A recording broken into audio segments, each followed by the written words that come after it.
Welcome to the Recruitment Leadership Podcast, hosted by Alison Humphries. The Recruitment Leadership Podcast is here to help those in the recruitment industry gain awareness and understanding on the hot topics faced by those in the business of hiring people. In each episode, Alison Humphries is joined by a fellow expert to offer professional knowledge, insight and advice on the biggest subjects affecting recruitment businesses. It's the podcast to listen to for recruitment business frontrunners seeking expert information from industry-leading advisors. Welcome to the Recruitment Leadership Podcast.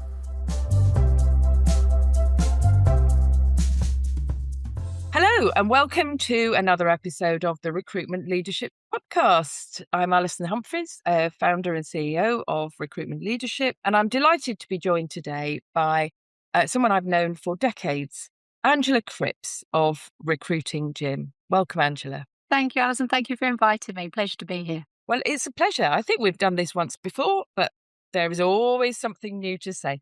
5 years ago, definitely, yes. Lovely. Yeah. So Recruitment Leadership is a board advisory and non-exec business. I work supporting the owners and directors of recruitment businesses, and so does Angela, but in a slightly different way. So let's start there. Angela, just tell our listeners, if you would, about Recruiting Gym and your background. I've been in the recruitment industry coming up for 37 years as a recruiter, as a manager, as a trainer. For 13 years with Blue Arrow, all in one company, and then I set up my own business. So for the last 23 years, I've been traveling the world, training and coaching people within the industry.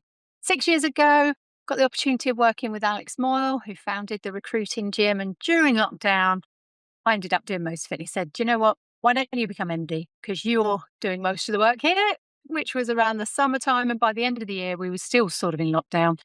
And he said, you know what? Do you want to buy it? And I did. So I'm now the owner of the Recruiting Gym. We're 12 trainers and coaches who are based and travel and train all over the world, training, coaching, management consultancy. So pretty much anything to do with recruitment, the 12 of us can cover it. Think of it like the Avengers. They've all got their own businesses. They've all got their own specialities. And then when we have a big project, we all come together and we all work together and work as a team. It's wonderful. We've supported each other throughout these last 5-6 years that I've been running the gym. So really enjoyed that. And we work with large internal teams as well. So large corporations, Amazon, probably the biggest company in the world, was one of ours where we're training their internal recruiters. So anything and everything to do with the industry. Oh, now that's news to me. I wasn't aware that you also worked with internal talent teams. Okay. Regular listeners will know that the whole subject of learning and development is one that's very, very close to my heart. Having led the function for several recruitment businesses, but it's also an absolutely essential part of my advisory practice now as I work as a non-exec and board advisor. I would like to start with some of the most common mistakes that we observe when thinking about learning and development in the recruitment sector. Angela, over to you. What's one of the things that instantly springs to mind? So leaders and managers, when they think about L&D, I think the biggest mistakes, they think it's easy. They think it's just going to be potentially a refresher or a quick fix for someone. Or, okay, we've got this issue, so let's throw some of this at it and that'll resolve it without really having much thought is what I see. So the second mistake that links to that is they don't do the training needs analysis. They don't look at the core issues. So if we took BD, because this has been a big issue for 2 or 3 years now that we've been focusing on, people think we need more sales, we need more new clients. Great, we'll give them BD training. But actually, that may not be the issue. It might be a skills, and we need to hone their skills on that. But it could be a knowledge. They may have no idea what they're doing in that sense. And is there any processes, or was it part of the onboarding program that they actually understand how you want them to do BD? Mm-hmm. But a lot of the time we see at the moment as well, it's a motivational, it's an attitudinal problem. And there's always something else to do. So therefore they're putting it off. So without actually doing the analysis and seeing what the core issues are and actually speaking to people, they very likely are going to do something that probably won't hit the mark. Yeah. And although you might see a very, very short-term uptick, it's not going to become embedded, is it? I've seen that over a long period of time. A lot of people confusing telling with training. And for me, if something is a skills issue, then a really simple test is, if I gave these people £1,000 and asked them to do what I want them to do, could they do it? And if the answer is yes, then actually it's a management issue, not a skills issue. If the answer is no, they still wouldn't know how to do it, then it's probably a skills issue.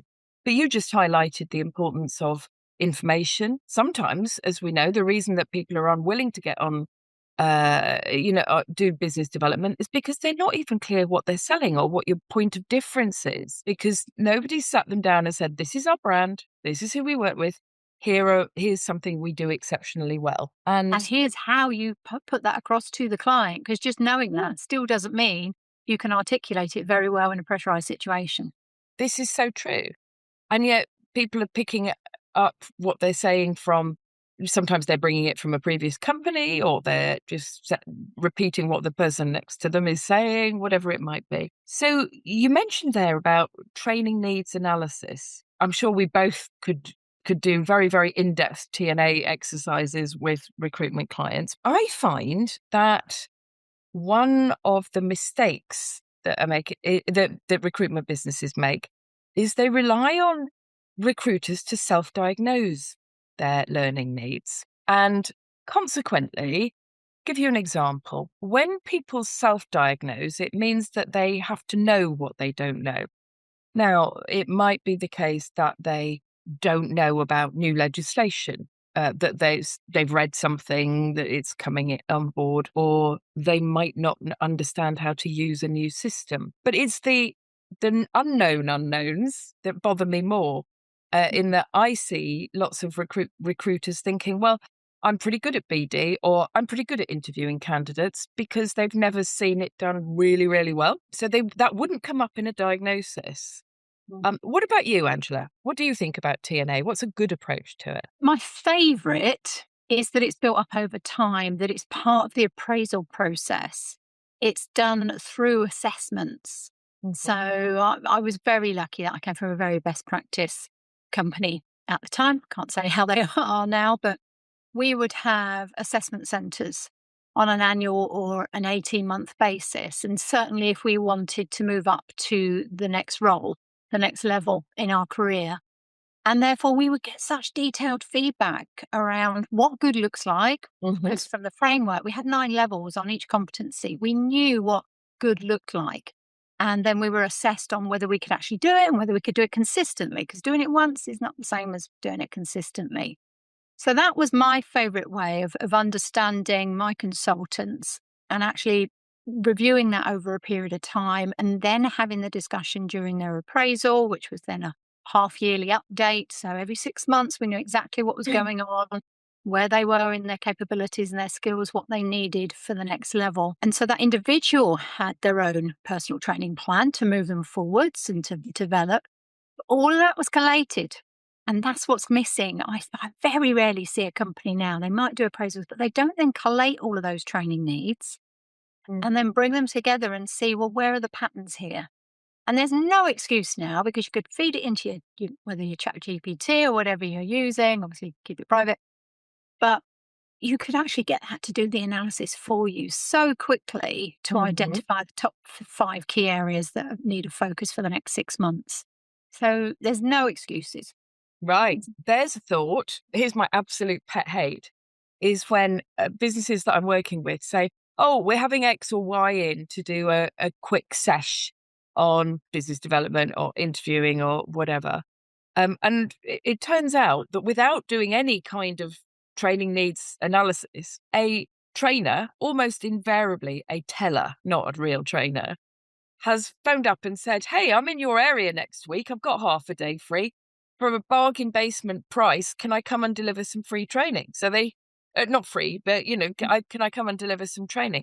And this is without any training needs analysis, any plan as to how it's going to be implemented and encouraged. And indeed, the business owner sometimes has no idea what that trainer is actually going to train people to do, which is deeply disturbing to me. I mean, you wouldn't buy, a new CRM or a new marketing with so little insight into what's going to be delivered.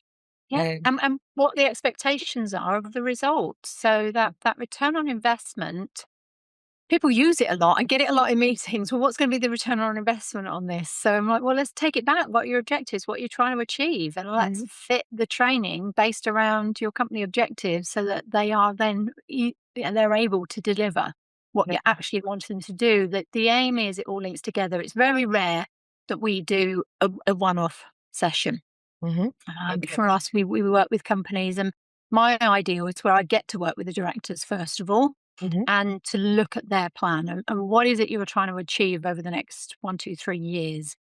From there, we can then see where the gaps are as to what they've got, what they haven't, what needs to be put in place. And then from there, once we actually do that, we can then do the training needs analysis and say, okay, how capable are your people of being able to do this? And that's where the training then develops from there. But start from the top, start from the end in mind, get out all those good old phrases. They're there for a reason. What are you trying to achieve? And then work backwards rather than straight in, next week, let's do this. Yeah, excellent. Oh, and before we move on from learning and development mistakes, here's my other one. One big induction and expecting it to turn out a fully finished recruiter, right from the outset. It's layered, isn't it? And anybody who's been around in the industry for some time will know that you cannot replace experience overnight. We used to add to our certificate. We had a certificate with our course names on, but it was constantly, you take it back whenever you did training. And I had 30 courses on there. I had like 2 or 3 different certificates with all the lists on. It was ongoing. And I was smiling when you said that because I just finished writing an onboarding program for a company last week. So that's part of our management consultancy that we do. But it's 6 months, of which there are 25 assessments throughout those 6 months. So it's not week 1, we're done. It's layered, exactly as you said, and it's repeat as well. Don't expect them to get it the first time. And there's an old adage in training, 9 times the message. I have to say, in the recruitment industry, it's usually about 2 or 3. We're pretty smart people. We pick things up quickly. But still, there'll be something, and they just don't get it. So you've got to adapt, you've got to flex, you've got to keep repeating until it goes in, until it becomes that conscious. Let's just dig a bit deeper on return on investment, shall we? Yeah. So you're describing having a proper in-depth deep dive on business objectives before defining a learning and development approach. Yeah. Are there bits of advice, Angela, for recruitment business owners and others looking for genuine return on investment? Well, first and foremost, keep your objectives pretty simple so that they actually reflect throughout the business and everyone gets them. So from a recruitment company's point of view, and admittedly, we work with a lot of SMEs. So we're looking, maximum 250 staff, but a lot of the time it's around the 40, 50 staff that we're working with.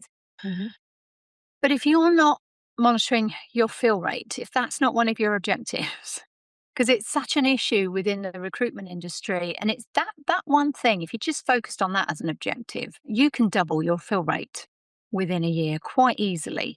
So all of a sudden you're making double the money for doing the same amount of work. So that should be one that's on there. So that return on investment straight away. So put some training and development into your fill rate. Look at what's missing, where it's going wrong, why it's not happening. And if you work on all of those elements, you can double your fill rate. You and your customers. So as an objective, I always recommend that one for every company is, okay, who used you last year that hasn't used you this year? And then ideally go back 5 years. So you've got year on year, what's our percentage returning? And it's amazing. Some people say, oh, it's really good. It's 80, 90%. And when we do it, it was 53. And they're like, what? I've lost half my customers. They've not come back. We're okay. Easy wins. Yeah. And I've had others that say, well, really not sure. I'm not sure if it's good. It was 93%. What a thing to be shouting about to all your candidates, to all your clients. 93% of our clients come back year on year. That's fabulous. There's going to be a few percentage you don't want, so that's fine. That's really important. Yeah, keep them simple. And like you say, fix the leaks first. I think that's terribly important because I meet a number of recruitment business owners and directors who actually don't realize that their performance in certain areas of their business does not compare well. They're doing what they consider to be a good job because it's the best that they know how. So it's an unknown about how to improve it. So your illustration there of effective account retention and account development is one such area. And another one is redeployment of candidates in contract businesses. You know, it's one of those things that sometimes just hasn't occurred to people, but it saves money and makes money. Okay, so if you're looking at return on investment, having someone who's experienced in the sector to do some consultancy and benchmark your performance is really helpful, I think. Let's just talk about assessment. You know, earlier I said telling is not training, and you've mentioned already the importance of having regular assessments about what people will do. Can we just explore that a little bit more? Yes. I mean, if I refer back to the sort of 25 that I mentioned earlier, it's picking the assessment relevant to what you're training and what they're learning. So have lots of different ones. That makes it more interesting for them anyway. You don't want to be assessing them in the same way all the way through. So I'm going to do a quick plug here for Renuka, one of our trainers within the gym. She runs a company called Talent Grader. That if you go online, if you've got something you need to assess, you can put the details in and it will tell you, and it gives you loads of examples of different assessments that you can use. So if you're stuck for ideas, there are companies out there that will help you to do that and to find them. For me, it's making sure that you've got that benchmark. What does good look like? What are you aiming for? So set the bar there, and then you give a briefing to the individual. You give a briefing to whoever's actually going to be taking the assessment, so everyone's clear on what their part is. And this is what I love. Even companies that are sort of 5 or 10 people, it doesn't have to be the owner, the MD, or the line manager doing these assessments. If you set it up, if it's written down, if it's understood, anyone in the business can support that person. So let's say in the first couple of weeks, it's likely they're going to do a screening of a candidate assessment. So they can role play that. They can literally ring up and speak to the person. So if the person's got a briefing sheet, if they've got a couple of little red herrings in there, a couple of things that they won't answer unless they're asked, you know, good old candidates holding things back that they don't want to tell you. They've got, even if what I set out is a criteria of 10. So there's 10 things on this call that someone's aiming to achieve. And therefore, the person that's playing the role can understand it better, can get into it better. And of course, the more they do, the better they'll get anyway. But they can then give specific feedback. Not, oh, that was great. No, here's the 10 things. Here's the 7 you did really well. Here's 3 that could be better. Let's look at what we could have done. How would you do it differently next time? Now they're getting real development and learning from anyone in the business. And therefore it gets moved about. They also now get to work with that person a little bit closer. So if you're spreading all of those assessments around to the whole team, the whole business, different locations, they can actually get involved doing that and really integrating into the business as quickly as possible. Right. So to be sure that you're going to get return on investment, we have to identify not only what we're trying to achieve as a business, but what the behaviors are that will get us there, right? And understanding what the component parts of that behavior are, or the structure of a certain type of interaction should look like, is critical, isn't it? I do hear quite a lot of management feedback that is based on vibes and that focuses on as 1 or 2 small details or somebody's personal preference, rather than saying, no, here's the structure. This is what we want to see you demonstrate consistently. And if people get the feedback against that, then as you say, Angela, they know what good looks like. Very important, rather than some vague idea about what it feels like. And also, I think I would probably add the importance of being realistic in your goals. Let's say you have an objective to move to more retained business. It's not going to happen overnight, is it? There'll be an assessment that says, okay, we are now using these behaviors when we're taking a job brief on board. But I wouldn't expect to see this hit the bottom line for several months. That people are selling retainers and hopefully to the right opportunities, not the wrong ones. So a scaled return on investment, I think, is really quite important as well. Yes, those objectives that I set, you set your end of year, again, got in mind where do we want to be, but then you break it down into quarters. So you can then scale it up through those quarters. And then the consultants, they have their own quarterly plan. They break it down into months. So they can see on a quarter by quarter and therefore the month by month, what is it I'm trying to achieve? How am I growing this? What's realistic? And they're monitoring it on a monthly basis. Their monthly performance review is picking up as to where they are, what they're achieving. And that discussion will also happen around, okay, so what support do you need? Is it coaching? Is it training? You tell us what you need to be able to move on to achieve what you need to next month. I don't know if it's unique to the recruitment industry. It's probably across small businesses, but I meet a lot of business owners who are very susceptible to the latest bright, shiny thing. And in the context of learning and development, that is often learning management systems, and or the use of AI in learning. And I'm not saying don't do it, but I do meet a lot of people who think that it will transform their business without the business directors having to actually change anything that they do. And so circling back to what you said at the very beginning of this podcast about it's not as simple as you think to get good, lasting results. Could we just drill down on LMSs, learning management systems, and the use of AI? Could you give our listeners some guidance on how to get the best out of those things? Well, first of all, get some training on how to use it. It's the first thing. It's the same with everything, isn't it? You're right. These shiny things. But too often we're self-taught. And therefore, we're back to we don't know what we don't know. That could be able to do some amazing things. So if you're purchasing an LMS, then please do, as part of that, ask for some training. Not just when you initially get it. Ask for it beforehand.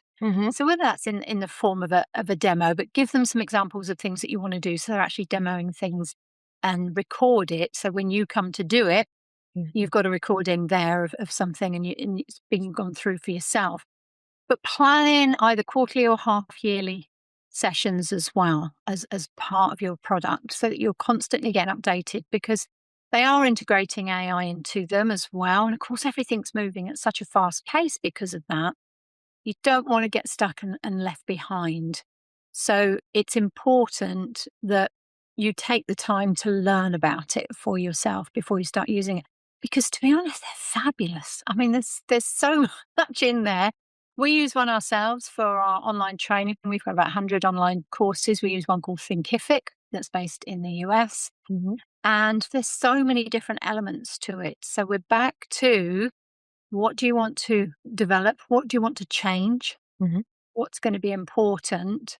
And take time. Don't just jump into it and throw stuff at it. Take time to structure that. Because we know as trainers, it is about building blocks. It is about repeating as you go along. It's about adapting and changing the way that you deliver things. So when I do a presentation, if we're talking about the different learning styles, people are surprised that I'll then point out, okay, so you'll notice in the last half hour, we've done this, this, this, and this, which actually then cover all 4 learning styles so that we're making sure that everyone is getting something from this. So do your research, get support and help from them. Don't just try and wing it. And from that structuring and identifying exactly what you need, you can then build a really good training course. That's a really helpful answer. Thank you, Angela. Your point about booking a meeting with your LMS provider regularly, I think is just worth underlining, because most software as a service, they're constantly adding and enhancing the features of what they do, don't they? And you may find that you're looking at paying another subscription to somebody else to do something that is now available for free on what you've got. Yeah. So important to keep up to date with them. I remember when some training providers first came out, in focusing specifically on the recruitment industry. And what they were offering was access to a really substantial library of videos about sort of every part of the recruitment process. So there might be, several hundred hours of video on there. Wasn't at the beginning terribly good in terms of, assessing skills or building out journeys. But it was asking people to navigate their own way through that and find the most relevant bits in this giant library of interesting, entertaining, potentially useful material. And if you give people a giant menu, here's an analogy. If you go into a Chinese restaurant, right, stereotype, but they always have hundreds of things on the menu, don't they? So what do? We tend to go for the dish that we're familiar with. Yeah. So if you always choose Singapore noodles or a chow mein or whatever it might be, we tend to just go for that rather, and concentrate on something that we're probably quite competent in already. So give people pathways, structured pathways through your learning material as well. And you can do that using, as you've mentioned, AI that might suggest, okay, now next move on to this. But yeah, just creating a huge library and leaving people to it, in my experience, usually ends up with people not going there. Would you agree? Yes, I do. Unfortunately, and yes, had a few experiences running through my head as you were saying that. Mm-hmm. Now, I'd like to have a brief look at the use of external learning and development businesses as compared to developing that capability in-house. So we've already touched on people who are just doing hey, I'm in the area, can I deliver my off-the-shelf program to you? Can you talk us through that buying decision as you understand it, Angela? Yes, I mean, I would always advocate the internal trainer first, because having been one myself, and we were a team of 23 trainers at one point, actually. It was a phenomenal team. The knowledge that you've got and the experience, and certainly if you've come through the ranks, that is invaluable. So any company, if you're getting bigger, please do identify. And again, it's about asking, because it needs to be a passion. Definitely. This is not something that you can force on someone and say, right, you're going to do that job now.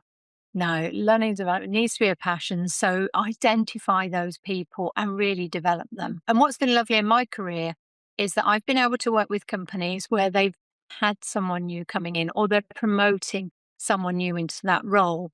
So they've had an external person come in to help and to develop the whole program as to what needs to be done, but taking that person, the internal person, along the way.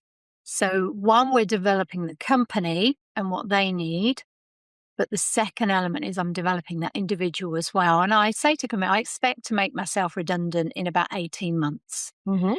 The aim would be that you are self-sufficient enough that you don't need me anymore, that you've learned how to learn and how to develop.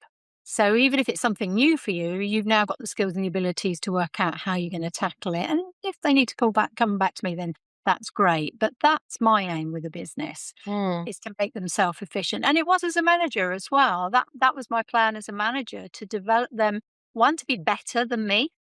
I wanted them to achieve more, but two, to make myself redundant. So that when I went on a 2-week holiday, to be honest, they didn't need me at that point. But I was always there to develop them further. And there was a point, because I had 0% turnover. So 2.5 years later with my team, it was, my work is done here. And therefore someone else could take over and I could go and join the training team. So right. Good point. That was a great moment. A good trainer should, in effect, work themselves out of a job. One litmus test that I often mention to recruitment business owners is, if the only feedback this external trainer wants is happy sheets, the kind of thing that says, yes, I had a great time. Yes, it was entertaining. Yes, I will probably implement something from it. And yes, the sandwiches were lovely and it was a day out. And if that's all they want, initial reactions to training, then they're probably not the right person to engage with. There are all the levels. People can Google Kirkpatrick's learning evaluation if they want, but the actual levels of implementation are so much more important than that, aren't they? So we go reaction, understanding, utilization, and then results in terms of outcomes. We've got a good example of that because I did a session for the Women in Recruitment Leadership. We're both part of that last week. But the aim was you follow them up this week with regards to utilisation. I've got in my diary for a month's time to follow up with regards to results. And then if they need any further support to be able to do that, we've offered that to them as well. So even if it was a 2-hour free webinar, I still can't leave it. I still want to follow up afterwards and make sure that they've actually got what they need out of it. And that's fantastic. You know, a 2-hour session, and yet you are doing 2 stages of follow-up to make sure they get benefit from it. That's really best in class, I think. I want to bring you on to one of my, this is another one of my pet hates, learning styles, right? Now, I'm going to fess up here. Years ago, I used to teach that there were learning styles, kinesthetic, auditory, visual, etc. And I absolutely do not now. Do you have an opinion on this, Angela? I do. My opinion, first and foremost, is that's NLP that you were talking about there. So auditory, visual, kinesthetic, digital. And that's more about communication styles. So we have to take that into account, that people say treat people like you want to be treated, but actually we've got it wrong. It's treat people how they want to be treated. So it's appreciating this. And this originally came from Hippocrates. So 500 BC, and he came up with the 4 humours in the human body, and therefore he could see the humours being the different fluids, and that depending on which one you had or was out of sorts, you would have whichever issues. So it's been around a long time, and nearly all of the personality assessments are based upon those 4 things. And I was walking past London Bridge on Thursday, going to Balance Recruitment's 18th birthday party, shout out to them, and saw a little stairway that said museum, and it was 52 steps. It was a really tiny, whirly staircase, and at the top of it is the world's oldest theatre. And it was a women's theatre from, I think, 1822, when we didn't even have ether or chloroform. So no anaesthetic with this, just alcohol. But it had this picture in there of the 4 humours and the elements from it. And I just thought, yeah, this has been around so long, and we could see that people are different. So I actually, when I look at the learning styles, and I always forget the 4th one. So activists, which we see a lot in recruitment. So for me, I usually just ask people, okay, if you went to IKEA and bought something, when you get the box home, are you sitting down and reading the instructions? Are you taking your time and planning everything out and going through it all and identifying what goes where? And before you even start, and the majority go, no, just go straight into it, put it all together, see what it looks like. And then I find I've got a couple of screws at the end, but it's like, oh, it's fine, it works. I'm not going to worry about those. So for me, that's the activist learner. That's the one I need to put it into practice. I need to just have a go, and then I understand it. The theorist wants all of that information from behind, that it's tried and tested, that there's research, that this is actually going to work. So you need a bit of an element of both of those so that they can stop each other from diving in or taking too long and not actually getting anything done. The pragmatist is great, because then it's around, okay, so how's this going to relate? How's this actually going to benefit me? How's it going to fit into my desk, my sector, my company?